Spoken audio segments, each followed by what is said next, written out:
informasi yang kami dapat juga tentunya dari masyarakat, kami berhasil mengungkap saat ini satu DPO atas nama saudara Peggy alias Peron, atau yang saat ini kita ketahui bernama lengkap Peggy Setiawan. Polisi berhasil menangkap satu buron Peggy alias Peron yang diduga sebagai otak pembunuhan Vina dan Eki di Cirebon, Jawa Barat. Polisi menyebut selama 8 tahun menjadi buronan, Peggy sering berpindah tempat dan bekerja sebagai kuli bangunan. Atas nama saudara Peggy alias Peron yang saat ini kita ketahui bernama Peggy Setiawan. Dia merupakan warga Cirebon yang bekerja di Bandung sebagai buruh bangunan. Sehingga tadi malam kami lakukan upaya paksa penangkapan terhadap terduga pelaku Peggy Setiawan di Bandung. Itu yang Keluarga mengapresiasi polisi yang berhasil menangkap otak pembunuhan Vina. Namun keluarga juga heran mengapa pelaku dengan cepat tertangkap padahal menjadi buron hingga 8 tahun dalam kasus Vina. Rasa syukur, bahagia, dan ucapan yang terima kasih. Namun tentunya kami juga tidak bisa menyampaikan hal-hal yang tidak baik ya, perihal desas-desus di belakang menyatakan jangan itu salah tangkap gitu. Kalau bahagia ya bahagia dan senang gitu, cuma ya jadi pertanyaan kami ini kok cepat gitu. Ternyata cepat gitu ya ditangkapnya gitu, Mbak. Kriminolog Universitas Indonesia Adrianus Meliala bilang penangkapan Peggy seharusnya bisa membuka jalan bagi polisi menangkap dua pelaku yang saat ini masih buron, yakni Dani dan Andi. Adrianus bilang polisi tak butuh waktu lama untuk menangkap Peggy, padahal pelaku sudah menjadi buronan selama 8 tahun. Paling tidak fakta yang kita lihat hari-hari ini di mana kasusnya ternyata DPO-nya ternyata mudah sekali tertangkap, itu memperlihatkan bahwa kelihatannya memang faktor yang paling besar yang menjadi masalah adalah lebih pada tidak diurusnya. Begitu kemudian semua fakta dibuka kembali, ya lalu kemudian para pelaku kemudian di cross check dan seterusnya, maka kemudian lalu dengan mudah bisa ditemukan siapa dari 1 dari 3 DPO tersebut. Saya yakin kayaknya juga akan segera tertangkap dalam waktu bilangan hari saja. Setelah menangkap Peggy, polisi menggeledah rumahnya di kawasan Cirebon. Sejumlah barang bukti berhasil disita untuk mengungkap peran Peggy yang diduga sebagai otak pembunuhan Vina. Tim Liputan, Kompas TV.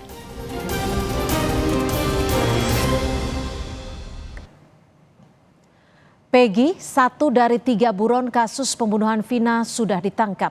Polisi mengatakan sosok Peggy ini diduga sebagai otak dari kasus pembunuhan Eki dan Vina.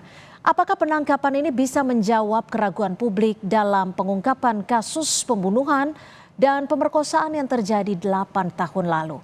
Kita akan kupas bersama Saiful Salim, kuasa hukum dari keluarga almarhumah Vina, Albertus Wahyu, komisioner dari Kompolnas, serta Albert Aries, ahli hukum pidana.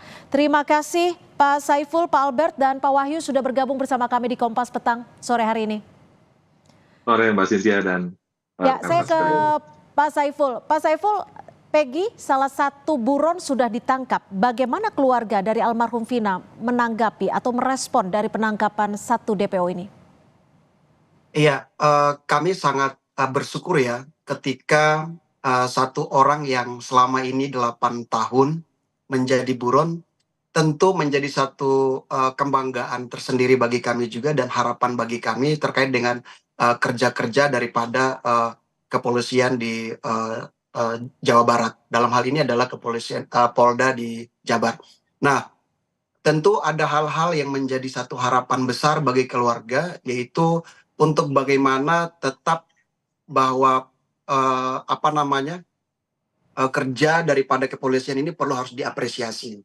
Yang poin kedua yang mau pengen kami sampaikan adalah ketika kepolisian melakukan penangkapan terhadap Peggy atau yang selama ini dicari, yang kami khawatirkan adalah banyak yang kemudian berspekulasi hari ini. Banyak yang memberikan informasi ke kami bahwa ini siapa tahu bahwa Peggy ini adalah salah satu orang yang memang bukan berkaitan dengan kasus tersebut. Namun kami pada posisi itu tidak bisa berkomentar banyak karena memang ini adalah kerja-kerja daripada kepolisian. Namun tadi kami juga sempat bertemu dengan keluarga korban, yaitu adalah almarhum Vina, bapak dan ibunya. Harapannya mereka adalah supaya ketika Peggy ditangkap ini dan apabila Peggy ini adalah benar yang melakukan perbuatan tersebut, maka menjadi pintu ataupun gerbang untuk membuka keberadaan daripada dua DPO lainnya. Jadi seperti itu, Mbak Cynthia. Tapi Pak Saiful, apakah keluarga sudah sempat ditanyakan oleh pihak kepolisian mungkin untuk memastikan bahwa Peggy yang saat ini ditangkap adalah Peggy yang memang melakukan tindak kejahatan 8 tahun lalu? Ya, sejauh ini kami tentu belum mendapatkan informasi ya secara langsung dari pihak Polda Jabar. Namun yang kami terima saat ini informasi yang memang beredar di netizen ataupun warga yang memang sempat kami konfirmasikan ke lokasi tersebut, memang ini kami tidak bisa menyimpulkan. Akan tetapi bahwa Peggy yang hari ini ditangkap itu, yang kami lihat itu karena satu poinnya,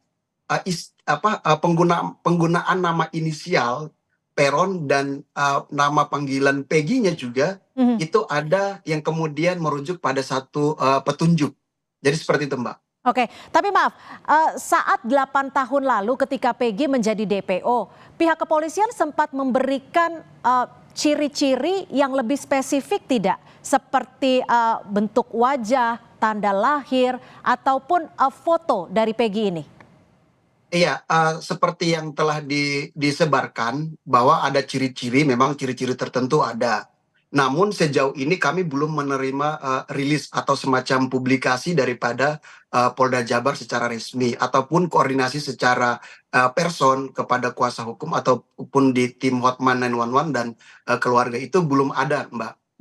Baik, saya ke Pak Albert selaku ahli hukum pidana. Dari kacamata hukum acara pidana, ini setelah 8 tahun berselang disoroti ketika publik mulai menyorotinya. Bagaimana Anda melihat transparansi dari kepolisian untuk mengungkap pelaku pembunuhan? Ya, terima kasih Mbak Cynthia. Yang pertama, kasus yang terjadi di 2016 ini belum daluarsa ya. Menurut pasal 78 ayat 4 KUHP, daluarsanya masih 18 tahun. Nah, memang patut kita akui adanya film yang baru-baru ini beredar itu turut mendorong kembali pengungkapan kasus ini, khususnya 3 orang DPO yang ada. Nah, dalam kesempatan sore hari ini saya mau menyampaikan bahwa ditangkapnya Peggy alias Peron ini bisa menjadi pintu masuk untuk menjawab seluruh pertanyaan dari masyarakat dan netizen mengenai kebenaran perkara ini. Nah, namun demikian saya perlu mengingatkan kepada rekan-rekan kepolisian, dalam konteks penangkapan sebagai upaya paksa itu hanya berlaku 1 hari saja, 1 kali 24 jam. Artinya dengan kata lain, rekan-rekan kepolisian harus menentukan sikap. Peggy alias Peron ini orang bebas atau diikuti upaya paksa lanjutan berupa penahanan dan juga penetapan tersangka.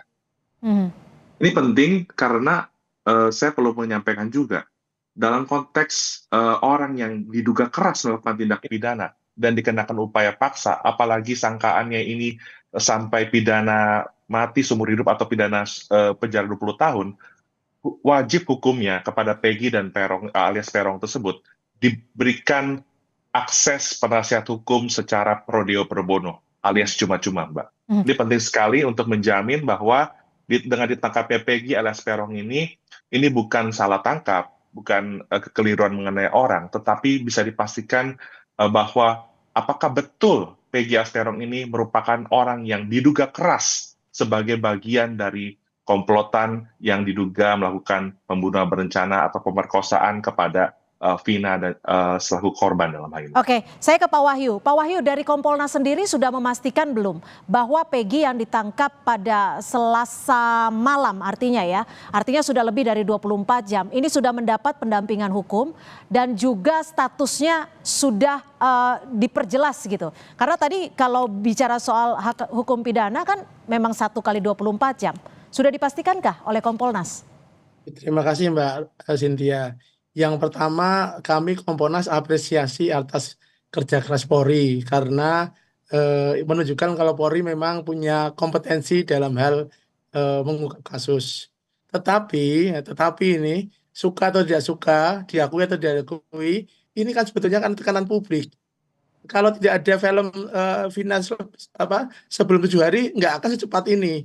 Nah, lalu ngapain 8 tahun? Nah, ini yang menjadi problem. Karena Komnas selalu melihat bahwa ini ada jeda yang dimana polisi nggak serius.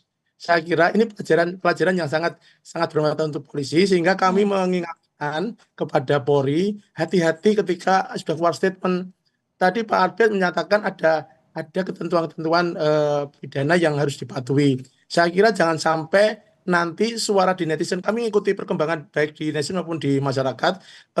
Ini posisi Polri ini kan posisi yang disorot betul. Pengawasnya sekarang bukannya Kompolnas tapi juga netizen plus 262 ini. Diksi yang berkembang, yang tadinya diksinya itu salah tangkap, sekarang ini berkembang jangan-jangan polisi ini asal tangkap. Ini berbahaya, Mbak. Artinya kami Kompolnas berharap kalau memang itu benar-benar sudah firm, sudah pasti, silakan untuk statement. Tapi kalau misalkan belum, sebaiknya dikondisikan dulu dengan hal yang benar. Tapi karena informasi yang diperoleh Kompolnas saat ini sejauh mana, Pak Wahyu? Kami hanya mendapat informasi melalui penjelasan lisan saja bahwa ditangkap. Lalu ketika kami tanyakan, loh ini kan banyak masyarakat yang minta untuk ditunjukkan fisik, dijawab karena kepentingan penyidikan tidak bisa hanya itu saja. Oke, kalau pendampingan hukum, kuasa hukum bagi Peggy? Tidak sampaikan ke kami. Hanya masih dalam proses penyidikan, hanya begitu saja. Oke, jadi belum ada kepastian ya Peggy ini sudah mendapat pendampingan hukum atau belum ya? Kami belum memperoleh informasi yang pasti. Oke, baik, saya kembali ke Pak Saiful. Pak Saiful, ada tidak concern dari pihak keluarga almarhumah Vina ketika polisi baru saja dinilai dalam tanda kutip serius menanggapi kasus ini? Ini dibuktikan dengan ditangkapnya 1 orang DPO. Iya. Jadi kalau kami menilai tadi kami kurang lebih sependapat dengan pendapat dari Kompolnas bahwa jangan-jangan karena ada film yang kemudian dirilis sehingga kasus ini dibongkar kembali. Nah, oleh sebab itu maka menurut kami ini sudah kerja yang sangat cukup luar biasa sebenarnya yang dilakukan oleh Polda Jabar. Namun yang kami harapkan juga bahwa kami selaku pendamping ataupun kuasa hukum dari korban itu meminta agar supaya dapat segera dirilis karena mungkin kebutuhan daripada lembaga lain itu mungkin tidak terlalu penting, namun bagi kami ini sangat penting supaya tidak ada terjadinya satu istilahnya korban yang salah tangkap ataupun istilah korban yang kemudian itu korban bullying juga seperti yang dihadapi oleh anak daripada wakil bupati di Cirebon tersebut gitu. Makanya menurut kami bahwa ini sangat penting agar supaya segera dirilis supaya publik itu teredukasi dan kemudian melihat ternyata Peggy seperti ini, ternyata ciri-cirinya seperti ini. Mungkin seperti itu, Mbak. Jadi ada cross check and balance seperti itu ya. Saya ke Pak Albert. Pak Albert, sebenarnya apa sih bukti-bukti yang dinilai cukup kuat untuk memastikan ini adalah Peggy yang dimaksud dan ini adalah Peggy sebagai terduga otak pelaku pembunuhan dan pemerkosaan terhadap Vina? Iya, terima kasih Mbak Cynthia. Jadi yang dengan ditangkapnya Peggy, kami berharap dari masyarakat ya juga berharap yang dikejar itu bukan sekedar pengakuan, tetapi keterangan Peggy ini bisa dicocokkan sesuaiannya dengan keterangan-keterangan saksi atau keterangan terdakwa yang terungkap di persidangan perkara yang sudah berkekuatan hukum tetap. Dengan kata lain, kalau kita nggak mengejar pengakuan dan tetapi mengejar persesuaian, maka diharapkan pengungkapan perkara ini bisa mendekati setidak-tidaknya mencapai kebenaran yang sesungguhnya atau kebenaran yang material. Nah, saya pikir dengan kecanggihan teknologi ya, dengan model scientific evidence, saya pikir penyidik Polri itu punya segala kapasitas dan kompetensi untuk bisa menggali keterangan dari Peggy ini, termasuk juga untuk menentukan siapa yang sebenarnya merupakan aktor intelektual atau intelektual dadar dari perkara ini, Mbak Si. Baik, kita masih akan membahas terkait bagaimana pihak kepolisian menguak kasus pembunuhan terhadap Vina dan Eki. Tetap bersama kami di Kompas Petang. Terima kasih Anda masih bersama kami di Kompas Petang. Saya kembali ke Pak Saiful Salim selaku kuasa hukum dari keluarga almarhumah Vina. Pak Saiful, ini nggak tahu ya kalau sekarang, tapi sampai saat ini belum ada pernyataan resmi dari pihak kepolisian yang menetapkan Peggy Setiawan sebagai tersangka. Sudah ada update kah dari kuasa hukum keluarga almarhum Vina terkait status dari Peggy ini? Iya, kalau di kami sendiri itu sampai sekarang belum ada secara resmi ya. Misalnya koordinasi antara kami dengan pihak Polda Jabar itu belum ada. Namun memang untuk sementara kami tadi malam itu berupaya untuk menyurat secara resmi untuk meminta perkembangan semacam SP2HP itu yang kami harapkan seperti itu, Mbak. Sudah ada jawabankah? Belum ada. Kebetulan suratnya juga belum kami fikskan untuk meminta karena apa?